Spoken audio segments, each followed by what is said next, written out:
Morning. Welcome to Market Mashup, our weekly recap of financial markets and what we have in store for the coming week that might impact stocks and bonds. I'm Scott Naska, president of Generation Capital Management.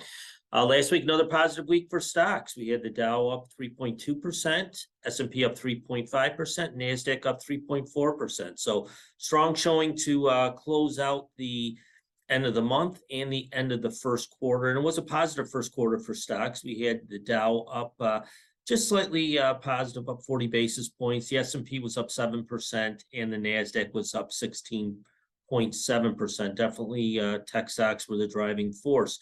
And, just taking a look at the quarter returns, most of the S&P return was generated by, less than 10 stocks in the index. So it was definitely top heavy. The largest companies, especially tech driven and communication driven, were the big movers in the S&P. So it was definitely not a positive number seen across all stocks in the index. It was, basically top heavy. So you want to pay attention to that.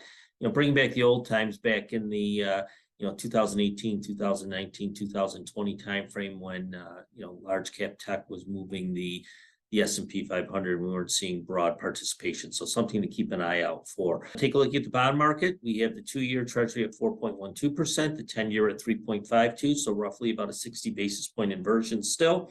That's been a common theme for about the past, 6 months, where the short end is a higher rate and a higher yield than the longer end, which, as we talked about, will lead in most circumstances to economic slowdowns and or recessions. So keep an eye out for that. Stocks don't like recessionary environments. We want to see if we can see any movements higher with the bond market and their yield curve in there. So we have some numbers coming out this week. We have ISM manufacturing out on Monday. We have jobless claims coming out on Thursday, and the unemployment report for the month of March will be coming out on Friday. And stocks are closed that day, so you might see a lot of jockeying take place in the Thursday leading up to the close to position for what people might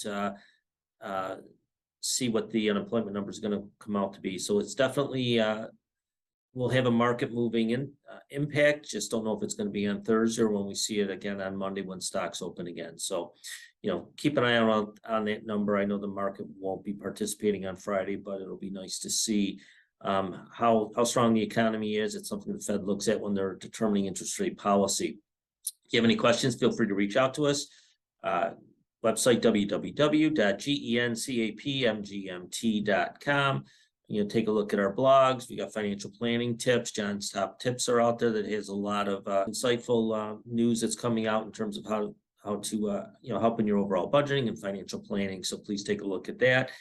Feel free to reach out to us. Our team is ready to answer any questions that you might have. Give your portfolio a second look. And, offer any suggestions to make sure that the risk tolerances meet your goals and objectives. Once again, my name is Scott Naska, president of Generation Capital Management. This is Market Mashup. Have a great week, everyone.